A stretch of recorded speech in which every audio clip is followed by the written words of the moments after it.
tabi'in salat dilihat tabi'in salat dilihat imam mazhab salat dilihat muridnya, sampailah kepada guru-guru kita, sampailah kita sekarang. Mustahil orang yang salat berjamaah itu letak kakinya salah, kerana dia tasalsul birriwayat bisanad, dia tengok dengan kedua matanya sampai kepada Nabi Muhammad sallallahu alaihi. Maka tak boleh orang masuk Islam. Dari mana awak belajar salat masuk Islam?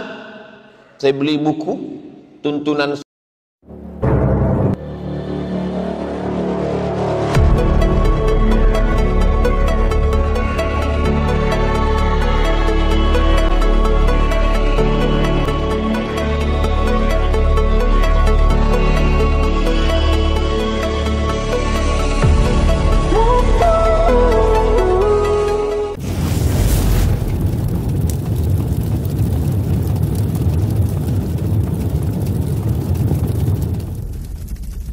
Assalamualaikum warahmatullahi wabarakatuh. Assalamualaikum warahmatullahi wabarakatuh.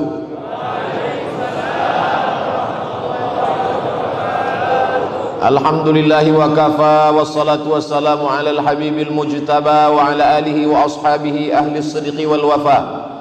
Subhanaka la ilma lana illa ma 'allamtana innaka antal alimul hakim. Rabbi shrah li sadri wa yassir li amri wahlul 'uqdatam min lisani yafqahu qawli.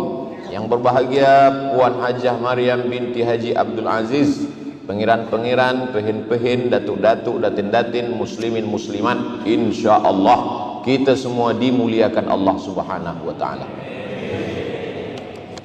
Idza ammanal imamu fa'aminu. Kalau imam mengucapkan amin, maka ikutlah kamu wahai makmum mengucapkan amin. Ghairil maghdubi alaihim waladdallin.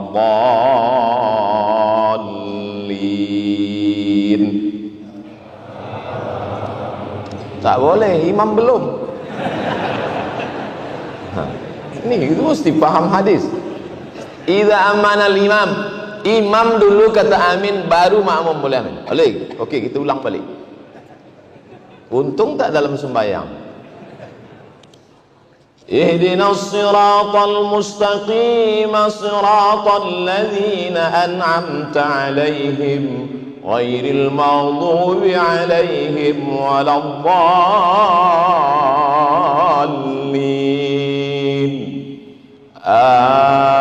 Amin. Itu baru betul. Idza ammanal imam fa'amin. Kalau imam sudah mengatakan amin, barulah makmum ikut mengatakan amin. Man wafaqa ta'minahu, siapa yang lafaz amin dia bersesuaian sejalan dengan lafaz amin malaikat, ghufira lahu ma taqaddama min dzambih, maka diampunkan segala dosa-dosa dia yang telah lalu. Itu hanya diperolehi oleh orang yang sholat berjamaah di masjid. Itu rahasia yang pertama. Sekarang banyak makmum ni dua salah dia. Yang pertama, dia tidak ikut imam, dia mendahului imam. Ghairil maghdubi alaihim waladdallin. Ini namanya makmum Valentino Rossi. Dia nak cepat aja. Yang kedua, dia tak ikut bersama makmum lain. Ghairil maghdubi alaihim waladdallin. Amin. Dia diam aja. Amin. Macam belum makan. Manakala selesai sembahyang, kita tanya kawan kita, tadi imam cakap amin, semua jawab amin, awak kenapa diam? Orang dah ramai dah. Oh, tidak begitu. Bukan kerana suara orang sudah amin.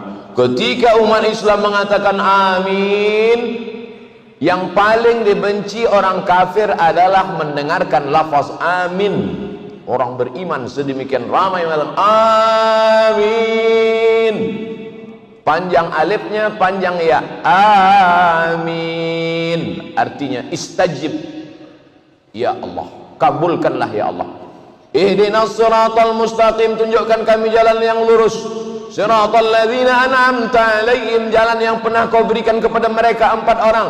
minan nabiyyin, nabi-nabi, was-siddiqin, orang yang benar, jujur, amanah, wasyuhada, orang yang mati syahid, was-salihin, ghairil maghdubi alaihim, bukan jalan orang Yahudi, waladdallin, bukan jalan orang Nasrani. Maka seketika itu semua orang berkatakan amin, bergoncang tiang aras, bangkit kemarahan orang kafir, menang orang beriman. Maka yang selama ini lemah, yang selama ini tak kuat mengatakan amin, selepas ini katakanlah amin. Adapun lafaz yang tak betul salah, waladdallin, amin, amin, percayalah, amin, percayalah, amin, jujur. Maka Nabi Muhammad itu bergelar Amin, jujur. Amin, percayalah. Amin, jujur. Amin, amankanlah. Amin, amankanlah. Yang betul yang keempat, amin, kabulkanlah ya Allah. Kita tak tahu entah dari mulut yang mana doa itu menembus pintu-pintu langit dikabulkan Allah Subhanahu wa taala. Mungkin mulut kita tak dikabulkan Allah sebab banyak makan riba, sebab banyak caci maki, hamun, sumpah serapah, sebab banyak ghibah, menceritakan aib orang lain. Tapi ada dia yang bukan ustaz, yang bukan profesor, yang bukan doktor. Sebab saya baru dapat semalam. Tapi rupanya hati dia bersih, dia selamat daripada riak. Hati dia bersih, tak ada hasad, tak ada dendam, tak ada takbur. Dia manusia biasa. Dia tidak popular. Dia tak ada account di youtube.com. Dia tak ada follower di Instagram. Tapi hati dia tulus ikhlas. Mungkin sebab mulut dia itulah doa kita dikabulkan Allah. Dia hanya berkata amin. 1000 orang solat, yang 99,999 satu pun tak dikabulkan, tapi sebab yang satu orang ini, maka kita sentiasa merasa. Makanya doa solat istisqa minta hujan, tak ada istisqa bersendirian, istisqa berjamaah. Sebab apa? Bila turun hujan, orang tidak menyangka sebab doa sayalah hujan itu turun. Saya sampai hari ini belum pernah jadi imam istisqa.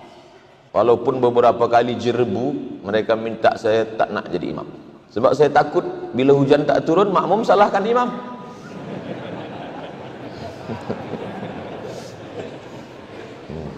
Tapi kalau makmum tu mengaji, dia faham, dia takkan salahkan. Sebab tak tahu entah dari mulut yang mana doa itu dikabulkan Allah. Maka berjamaah. Kalau hujan turun, dia tak, sebab sayalah maka hujan ini turun. Cuba kalau bukan saya yang imam, mana turun? Iya kalau turun, kalau tidak. Oleh sebab itu maka ini hikmah yang pertama. Sampai hikmah berapa Ustaz sampaikan malam ini? Saya tak tahu hikmah yang keberapa. 60 minit habis. Sesuai yang tertulis 600 ml. Lepas itu kita jawab soalan 15 menit. Lepas itu kita akan berdoa bersama-sama. Yang kedua, ketika kita solat berjamaah nampak kaki imam, apakah iftirash atau tawarruk? Tawarruk, maaf beribu maaf cakap. Tawarruk rasa-rasanya tak boleh nak dicakapkan, tapi kerana masalah fiqh saya sebut juga. Tawarruk dari kata warik. Warik, maaf kalau silap salah, maknanya punggung, menempelkan ke lantai, maka disebut tawarruk. Yang kedua iftirash. Iftirash dari kata firash. Firash artinya tikar, menjadikan tapak kaki kiri menjadi tikar. Kita tak tahu apa itu duduk iftirash, apa itu duduk tawaruk. Dari mana kita tahu duduk ni duduk iftirash, duduk tawaruk? Dari mata menengok kaki imam. Makmum shaf pertama menengok kaki imam. Selama ini dia salah duduk iftirash dan tawaruk, dia betulkan sebab dia tengok kaki imam. Yang shaf kedua menengok kaki makmum shaf ketiga. Apa pula sop ketiga? Sop kedua menengok kaki makmum sop pertama, sop ketiga menengok kaki makmum sop kedua. Begitulah terus menerus. Maknanya apa? Dalam solat berjamaah tidak hanya tentang masalah doa amin, tapi juga belajar gerak-gerak solat. Sebab hadis Nabi hanya bercerita tentang kalimat, tapi bagaimana praktiknya nampak mata. Dari Nabi sembahyang ditengok sahabat, sahabat sembahyang dilihat tabi'in, tabi'in sembahyang dilihat tabi'in, tabi'in salat dilihat tabi'in salat dilihat imam mazhab salat dilihat muridnya, sampailah kepada guru-guru kita, sampailah kita sekarang. Mustahil orang yang solat berjamaah itu letak kakinya salah, kerana dia tasalsul birriwayat bisanad, dia tengok dengan kedua matanya sampai kepada Nabi Muhammad sallallahu alaihi. Maka tak boleh orang masuk Islam. Dari mana awak belajar solat masuk Islam? Saya beli buku tuntunan solat, saya baca sendiri, saya solat sendiri. Salah. Jangankan geraknya, jangankan angkat tangannya, jangankan letak tangannya, jangankan duduk tasyahudnya, jangankan gerak tangannya, bacaannya pun pasti salah. Manakala dia buka Quran, dia tengok tulisan alif lam mim, alif lam mim, tulisan sama, bunyi beza. Alif lam mim dibaca alam nasrah, alif lam mim tidak dibaca alam, alif lam mim. Dari mana dia tahu beza alif lam mim dengan alam nasrah? Dari telinga mendengar imam. Oleh sebab itu mendengar bacaan imam, alhamdulillahi rabbil alamin, ha, ra, a. Di situ banyak orang salah. Ha dipegang dada, tak bergetar dia, itu huruf ha. Tapi kalau dia bergetar, alhamdulillahi lillahi hi, dipegang dada bergetar, hi, ha besar. Kalau tak bergetar, ha kecil. Kalau sedang mengajar, gosok gigi dulu. Kita khawatir dua kemungkinan, kalau tak imam pengsan, makmum mati. Sebab itu maka ini adalah belajar. Maka orang yang niat solat berjamaah ke masjid, niat dia niat belajar. Man kharaja fi talabil ilmi, siapa yang keluar rumah dengan niat menuntut ilmu, fahuwa fi sabilillah, maka dia sama seperti orang yang berjihad fi sabilillah hatta yarji'a, sampai dia pulang ke rumah. Jihad, jihad, jihad, jihad. Subuh jihad, zuhur jihad, asar jihad, maghrib jihad, isya jihad, malam jihad. Tak betul.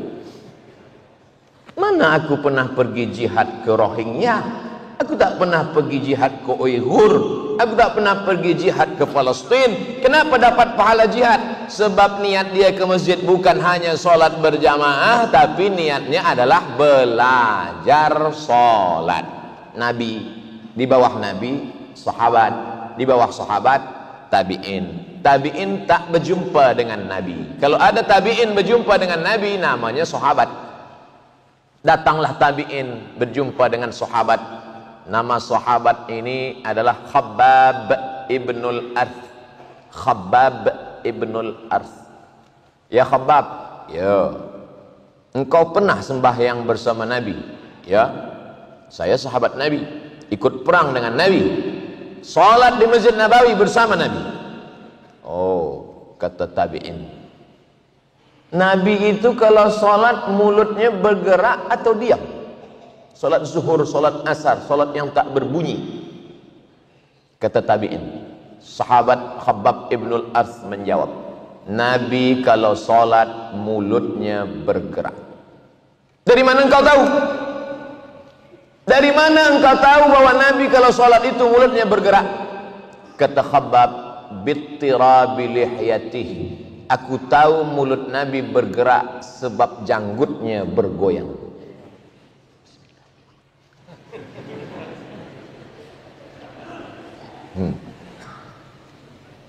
Sebab tidak mungkin janggut bergoyang kecuali ada angin kencang.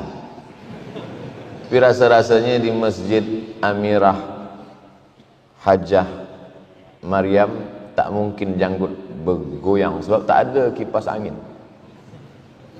Dari mana sahabat tahu? Sebab dia nampak janggut bergoyang. Janggut bergoyang sebab tulang dagu bergoyang. Tulang dagu bergoyang sebab mulut melafazkan. Sekarang banyak orang solat mulutnya diam. Bukan mulut diam, mata menengok lampu pula. Cantiknya. Salah satu yang menjaga kekhusyukan hati adalah dengan melafazkan. Beza antara membaca, dalam bahasa Melayu membaca, tapi dalam bahasa Arab beza antara membaca bergerak mulut dengan tak membaca. Kalau mulut membaca bergerak, salah, namanya qiraah. Tapi kalau baca mulut tak bergerak, mutalaah. Mutalaah artinya tala'a yutali'u mutalaah, mata menengok tapi mulut tak bergerak. Sekarang banyak orang disuruh qiraah tapi yang dia amalkan mutalaah. Salat bukan mutalaah tapi qiraah. La salata, tidak sah salat liman lam yaqra bi Fatihatil kitab, bagi sesiapa yang tidak qiraah, bukan mutalaah. Bukan mutalaah tapi qiraah. Makanya orang yang qiraah salat zuhur asarnya pasti lama.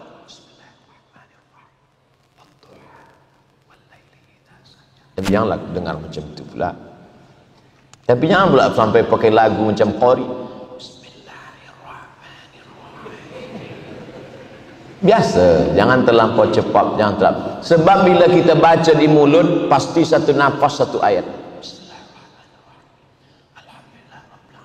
Tapi kalau tak dibaca di mulut, satu nafas satu Fatihah. Satu nafas tiga. Satu nafas tu boleh isinya tiga. Iftitah, Fatihah, ayat. Itu namanya Johan. Oleh sebab itu maka solat ini adalah niatnya untuk belajar kepada imam. Kita tengok bagaimana imam mengangkat tangan. Bagaimana imam mengangkat tangan. Allahu Akbar. Allahu Akbar hatta yuhadhi uzunaihi, sampai setentang dengan telinga. Allahu Akbar, setentang telinga. Tapi ada pula hadis mengatakan sampai mangkibaihi, sampai bahu. Betul, sebab Nabi banyak kali salat. Mazhab Syafi'i dia ambil sampai telinga. Saya pun ambil sampai telinga. Allahu Akbar. Tapi ada pula orang sampai sebahu. Saya tak salahkan dia, sebab dia mungkin. Tapi bila kita tahu masyarakat ini mazhab Syafi'i, maka kita pakailah riwayat Imam Syafi'i. Sebab kalau kita pakai riwayat lain, nanti itu akan menimbulkan fitnah. Tak boleh masuk jadi imam di masjid ini tetamu siapapun dia, walaupun jubahnya 3 lapis, walaupun sorbannya sebesar entah sebesar apa, tak boleh, kecuali imam itu yang mempersilakan dia. Ustaz Abdul Somad, sebab engkau dah dapat profesor semalam, majulah. Barulah boleh saya maju ke hadapan. Rupanya Abdul Somad yang dulu belajar mazhab Maliki di Maghribi dari tahun 2004 hingga 2006, balik 2007, maka dia bermazhab pakai Maliki Maghribi, dia pakai. Allahu Akbar. Nak tunjukkan dia beza. Aku bezalah dengan kamu sekalian. Tangan lepas ke bawah. Allahu Akbar. Niat hati dia nak tunjukkan bahawa dia faham mazhab Maliki. Tapi makmum di belakang dah berbisik-bisik. Ini profesor ni nampaknya ISIS ni. Menimbulkan fitnah. Jangan membawa mazhab lain kalau sampai di suatu komuniti yang bermazhab Syafi'i. Kami masyarakat Indonesia amnya bermazhab Syafi'i. Embassy, Indonesian Embassy di Rabat Maghribi, masa solat tarawih kami pun menjemput Profesor Dr. Ahmad Ar-Ruki. Datanglah dia menjadi imam tarawih. Biasanya orang Maghrib ini kalau baca ayat dia baca qiraat warsh, dan tiada pakai basmalah, tak ada bismillah. Dalam mazhab Maliki tak pakai bismillah. Alhamdulillahi rabbil alamin, arrahmanir rahim, maliki yaumiddin. Mimnya pendek. Kalau ada hamzah di atas waw, tak dia baca. Alladzina yuqimuna as-shalah, alladzina yu'minuna bil ghaib. Biasa bila dia jadi imam bersama orang Maghribi dia pakai qiraat warsh, dan bila dia menjadi imam dia pakai mazhab Syafi'i. Tapi malam itu di Indonesian Embassy dia jadi imam. Allahu Akbar. Bismillahirrahmanirrahim. Alhamdulillahi rabbil alamin. Selepas salat tarawih kami tanya, Syekh, kenapa pakai mazhab Syafi'i? Dia senyum, sebab kamu semuanya bermazhab Syafi'i. Aku tak ingin berbeza dengan kamu. Kamu penuntut ilmu faham, tapi orang yang lain ini tak faham, khawatir menimbulkan fitnah. Hari ini datang orang, dia pakai mazhab yang dia pelajari kerana ingin menunjukkan dia beza. Aku beza dengan yang lain. Oh, du'atul fitan, dakwah da'i-da'i yang membawa kepada fitnah. Saya sebelum bagi tazkirah ke Brunei Darussalam, first time, pertama kali datang, dibagi tahu Ustaz Abdul Samad, kita di Brunei Darussalam berpegang kepada akidah Asy'ari Ahlus Sunnah wal Jamaah dalam masalah tauhid. Dalam masalah fiqh kita bermazhab Syafi'i, dan dalam masalah tasawuf kita Sunni, Junaid Al-Baghdadi dan Abu Hamid Al-Ghazali. Maka jangan keluar daripada ini. Saya diam saja, sebab saya ni memanglah itu.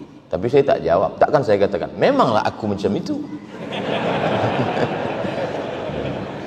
Sebab itu mesti dijaga. Kerajaan mesti menjaga itu. Sebab kata Imam Al-Mawardi dalam kitab Al-Ahkam As-Sultaniyah, hukum hakam kesultanan, fungsi daripada kerajaan gunanya adalah ra'id din wad daulah. Ra'id din, menjaga agama. Jangan sampai orang datang merusakkan akidah Ahlussunnah, merosakkan sehingga muncul kerisauan jamaah, ikhtilaf fiqh, ikhtilaf. Alhamdulillah terjaga akidah Ahlussunnah wal Jamaah. Abul Hasan Al-Asy'ari, fiqh 4 mazhab, Hanafi, Maliki, Syafi'i, Hambali, tapi kita pakai fiqh Syafi'i. Ini semua untuk menjaga umat. Maka dalam sembahyang pun begitu juga. Alhamdulillah imam-imam kita menjaga itu. Ketiga, malaikat selepas solat subuh, selepas solat asar ditanya oleh Allah Subhanahu wa ta'ala. Allah bertanya bukan karena tak tahu. Orang kalau bertanya biasanya sebab dia tak tahu, tapi Allah nak tanya sebab Allah nak bagi tahu pada sesiapa sahaja yang tak tahu. Kata Allah bertanya kepada malaikat, malaikat, ya. Jadi malaikat ini ada 2, malaikat siang, malaikat malam. Dia pakai sip juga, sip A, sip B. Lepas sembahyang asar, malaikat naik. Allah bertanya, malaikat, ya, masa engkau tinggalkan tadi, orang Jerudong buat apa? Kata malaikat, orang Jerudong ramai di masjid. Kenapa mereka ramai? Sebab mereka nak dengar tazkirah Profesor Dr. Abdul Somad. Masya Allah. Itu kata saya je lah. Tapi di tempat lain malaikat bertanya, ditanya oleh Allah Subhanahu wa ta'ala, hai malaikat, ya, manakala engkau naik meninggalkan tugas malaikat malam, apa kerja manusia di bumi? Mereka berkumpul ramai, ya Allah, penuh. Mereka nak berzikir dengan aku? Tidak. Mereka nak buat apa? Nak menengok bola sepak. Berapa banyak budak-budak muda belia dari pukul 4 hingga azan maghrib tak sembahyang. Hayya 'alas salat, kata muazin di masjid. Di situ pula dia gol. Orang yang sholat berjamaah, maka dia sedang dibanggakan Allah kepada para malaikat. Nih yang ketiga. Kira-kira bagaimana perasaan kita dibanggakan kepada para malaikat? Oh, susah untuk diceritakan dengan kata-kata.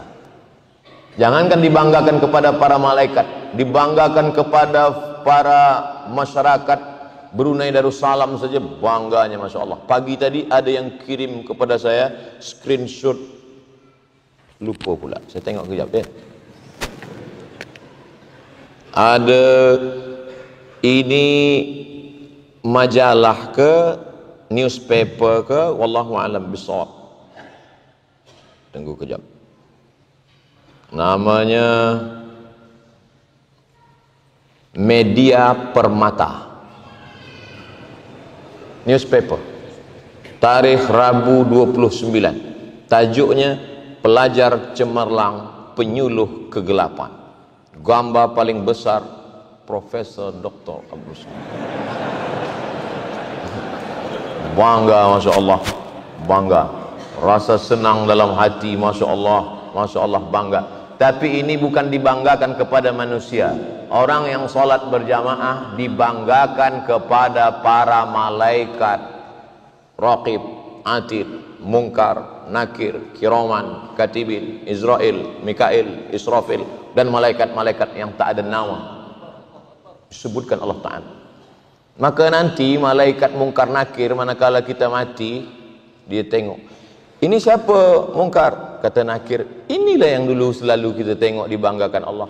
Oh, kalau gitu tak usah kita tanya lagi. Selalu ini dibanggakan Allah SWT. Tapi bagi yang tak sembahyang ke masjid, malaikat Munkar Nakir tanya, ini siapa? Entah. Siap-siap lah. Hammer dah siap lah. Oleh sebab itu maka malaikat-malaikat itu kenal dengan kita. Manakala manusia mati, datanglah malaikat membawa kain kafan min nur, terbuat dari cahaya. Turun malaikat membawa kain kafan dari nur, dari cahaya. Diambil rohnya, diletakkan. Kemudian malaikat membawa masuk ke pintu langit yang pertama. Apa kata malaikat? Inilah orang yang kami rindukan, sebab tiap-tiap hari catatan dia, catatan amal dia, pagi dia juga, petang dia juga, pagi dia juga, petang dia juga. Kami dah lama rindu dengan dia, tapi ajal dia belum juga sampai. Mudah-mudahan kita masuk itu. Tapi ada pula yang dirindukan oleh malaikat pengazab. Aku memang dah lama nak menghantam dia, gitu. Memang dah aku siap-siapkan dah, gitu. Oleh sebab itu yang belum juga sembahyang berjamaah ke masjid, sembahyanglah. Allahumma ballaghtu, Allahumma fashhad. Sudah ku sampaikan ya Allah. Tak juga beriman kepada Allah, ku serahkan pada Engkau ya Allah. Malaikat-malaikat itu besar, Ustaz. Uli ajnihatin, bersayap. Masna, 2 sayap. Wasulasa, 3 sayap. Waruba, 4 sayap. Bila dia letakkan sayapnya di ujung timur, yang satu sayap di ujung barat, maka habis dunia ini. Satu malaikat. Itulah maka malaikat itu terbuat dari nur. Andai malaikat itu terbuat dari kulit, dari daging, dari tulang, tak muat dunia ini. Sempit. Makanya malam Lailatul Qadar itu disebut dengan Lailatul Qadar. Qadar artinya sempit. Qudira alaihi rizquhu. Ada orang yang disempitkan rezekinya. Lailatul Qadar, malam yang sempit. Kenapa malam Qadar itu disebut malam yang sempit? Tanazzalul malaikatu warruh. Karena semua malaikat-malaikat turun beserta ruh. Makna ruh 2, kata ahli tafsir. Yang pertama ruh manusia. Yang kedua ruh Jibril alaihissalam. Maka dibanggakan Allah Subhanahu wa taala kepada para malaikat. Ini yang keempat. Pagi dibanggakan. Dulu waktu aku mau menciptakan manusia, apa kata malaikat? Ataj'alu fiha man yufsidu fiha wa yasfikud dima. Untuk apa kau ciptakan mereka ya Allah? Nanti mereka hanya akan berkelahi menumpahkan darah.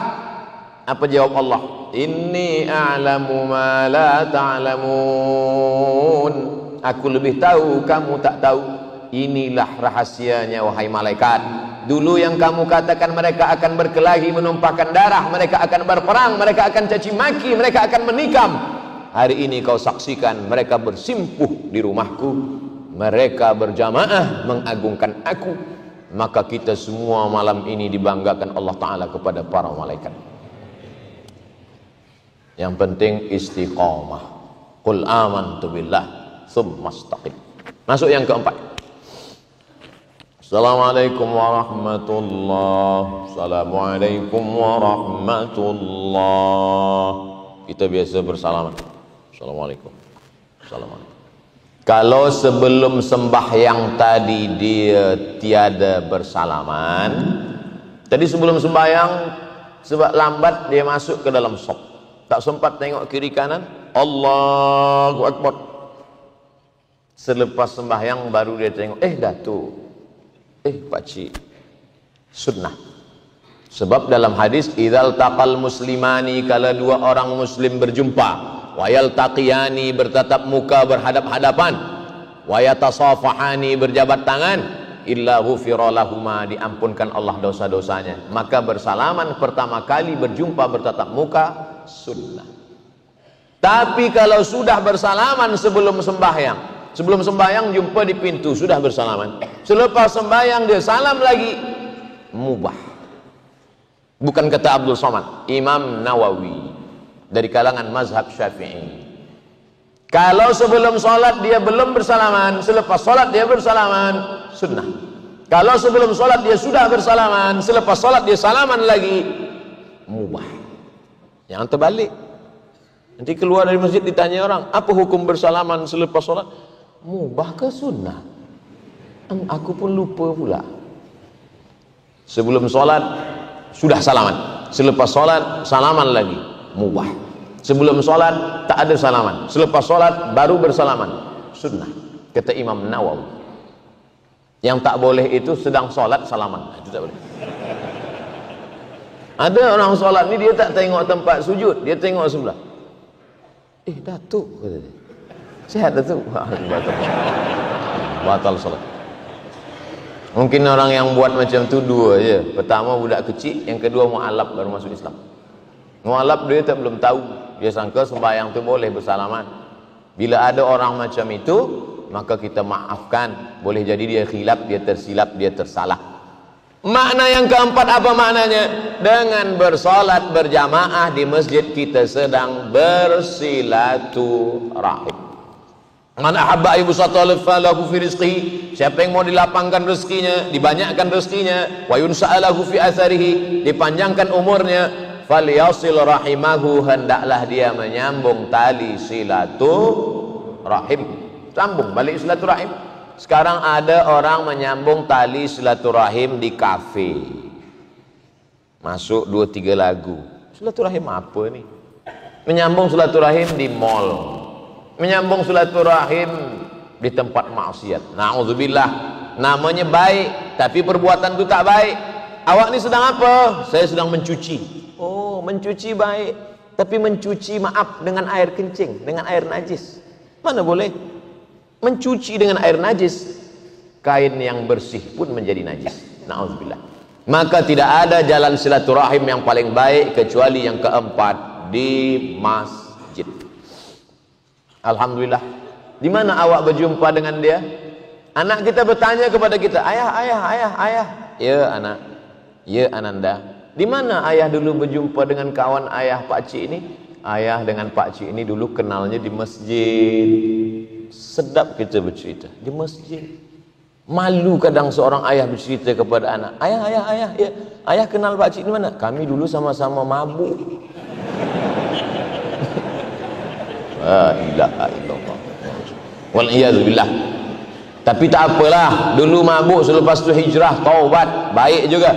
Illa man taba, siapa yang taubat, wa amana, beriman dengan baik, wa amila amalan salihah, beramal saleh. Saya dari tadi tengok ke arah jamaah sana, satu pun tak ada menengok saya. Saya sempat sakit hati juga sikit. Kenapa jamaah ni nak tengok di sini? Rupanya ada gambar lebih besar dan lebih handsome di sana. Masya Allah, tabarakallah. Oleh sebab itu maka dengan menengok muka, menengok wajah, kita tahu dari tatapan matanya, dari tatapan mata jendela jiwa. Jiwa ini dari matanya kita tahu.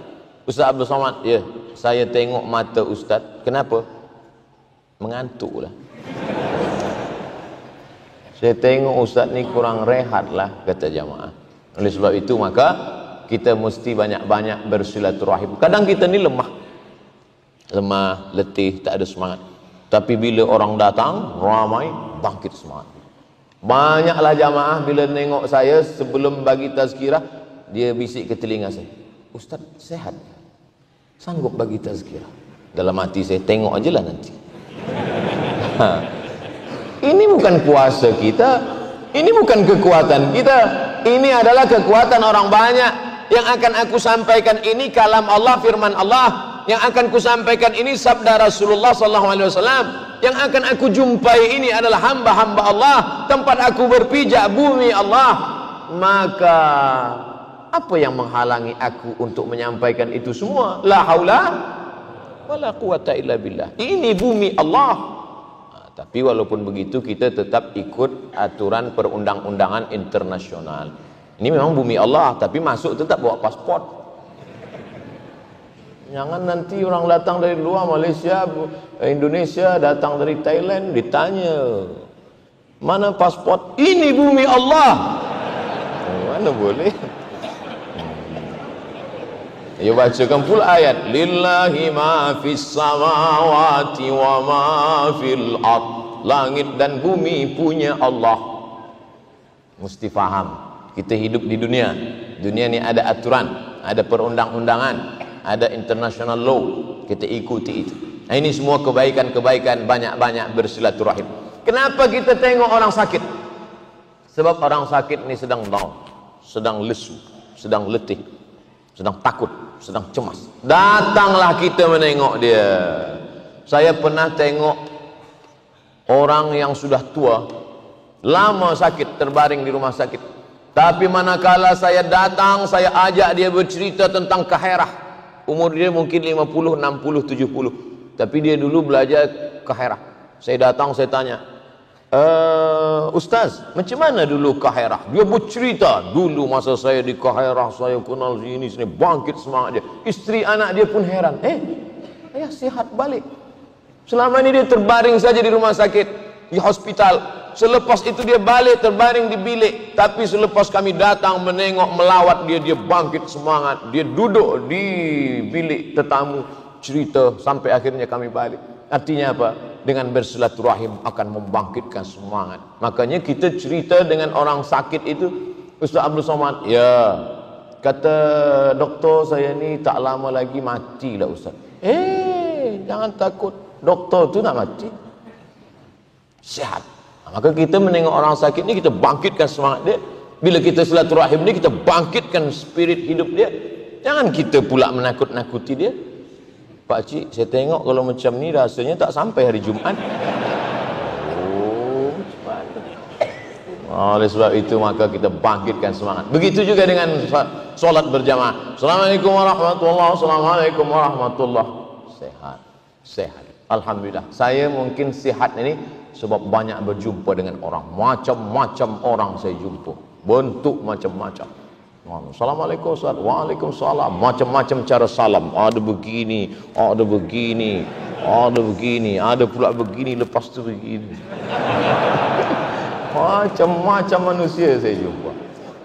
Yang penting dia doakan kita, saling mendoakan. Ustaz Abdul Somad, doakan saya ya, doakan juga saya. Doa bin doa. Kita tak tahu entah dari mulut yang mana doa ini mengguncang tiang aras, menembus pintu-pintu langit. Ustaz Abdul Somad, doakan saya. Ustaz Abdul menangis, dia meleleh air mata. Ustaz Abdul Somad, bila nanti engkau masuk ke dalam surga, kau tak tengok aku, cari aku di neraka ya. Awak kenapa yakin betul masuk neraka? Kita mesti yakin masuk surga. Semua umat Muhammad SAW pasti masuk surga. Tak perlu diaminkan, sebab bukan doa. Nabi berkata, man qala la ilaha illallah Muhammadur Rasulullah dakhalal jannah. Adapun tuan-puan yang mengaminkan tadi, dia mengaminkan ingin supaya diri dia masuk surga, terus saja masuk surga. Semua jamaah masjid Jerudong masuk ke dalam surga. Tiba-tiba dia tengok, mana kawan aku dulu? Kenapa dia tak datang? Dia pesawat dia tak direct, transit. Lama pula tu. Makanya kita minta waqina adzabannar. Maka banyak-banyak jalin silaturahim. Silaturahim melapangkan hati, silaturahim memurahkan rezeki, silaturahim memanjangkan umur. Mana boleh umur bertambah, Ustaz? Idza jaa ajaluhum, kalau ajal sudah sampai, la yastakhiruna sa'atan wa la yastaqdimun. Kalau ajal sudah sampai tak boleh ditambah, tak boleh. Tapi tengok ayat lain, yamhullahu ma yasha wa yuthbit. Allah kuasa untuk menghapus, untuk menulis. Wa indahu ummul kitab, karena lauhil mahfuz punya Allah. Innama amruhu idza arada syai'an ayaqul lahu kun. Dua jawaban Syekh Muhammad Mutawalli Sya'rawi tentang umur boleh bertambah dengan silaturahim. Bolehkah silaturahim ini menambah umur? Kata Syekh Muhammad Mutawalli Sya'rawi, dua jawaban dalam kitab Al-Fatawa Al-Kubra. Yang pertama, umur boleh bertambah karena punya Allah. Yang kedua, umur tak bertambah. Yang sudah ditetapkan di Lauhul Mahfuz 50, tetap mati 50. Silaturahim pun tetap 50. Apanya yang bertambah? Barokah. Barokahnya bertambah. Kita ingin nih hidup nih barokah. Ada orang rezekinya banyak tapi tak barokah. Ada orang sikit tapi barakah. Tuan-tuan nak mana? Rezeki banyak barakah atau sikit tak barakah? Kita nak banyak barakah pula. Makanya manakala kita berdoa salamatan fid din wa afiatan fil jasad wa barakatan rizki, umur ada barakah. Makanya kalau ada anak yang nikah kita doakan barakah. Barakallahu lakuma wa baraka alaikuma wa jama'a bainakuma fi khair. Ada anak akikah kita doakan barakah. Barakallahu laka fil mauhub wa syakartal wahib wa ruzidta birrahu wa balagha asyuddahu. Itu doa untuk anak akikah. Ini sekarang banyak orang akikah anak dia tak nak datang.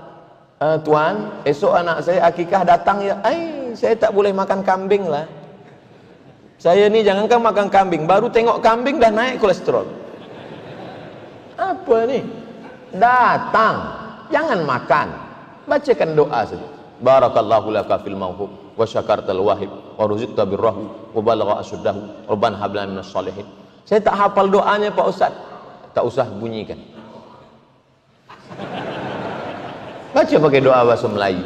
Ya Allah, jadikan dia anak yang soleh, penghafal Quran. Awak doa apa tadi? Adalah rahasia saya dengan Allah lah. Sebab bila dia tahu, oh awak tak hafaz doa. Doa pakai bahasa kita sahaja. 5. Oh lama lagi, 20 minit lagi.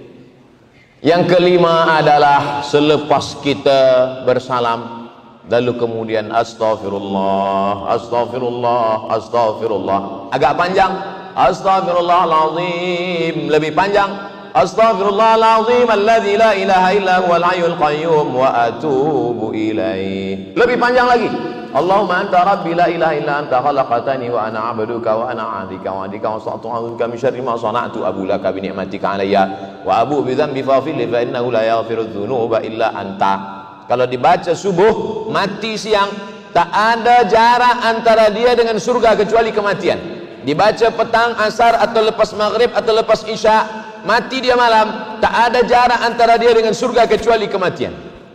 Oleh sebab itu kita amalkan. Man lazimal istighfar, siapa yang melazimkan istighfar, ja'alallahu lahu min kulli dhiqin makhraja. Setiap kesempitan hidupnya diberikan Allah kelapangan. Wa min kulli hammin faraja, setiap kesusahannya akan diberikan kemudahan. Wa razaqahu min haitsu la yahtasib, diberikan jalan rezeki dari yang tidak disangka-sangka. Kadang bila kita tak sembahyang di masjid, sembahyang sendiri nak cepat saja. Assalamualaikum warahmatullahi wabarakatuh. Assalamualaikum warahmatullahi wabarakatuh. Macam ayam nampak beras. Tapi bila di masjid kita berhenti, astagfirullah, astagfirullah, astagfirullah, astagfirullahalazim, astagfirullahalazim alladzi. Kawan-kawan pun heran. Awak biasa kalau sembahyang sendiri lepas main pergi. Tadi kenapa lama? saya tak boleh keluar lah, macam parking, tak boleh keluar cepat. Oleh sebab itu apa maknanya? Maka dengan berjamaah doa kita, istighfar kita,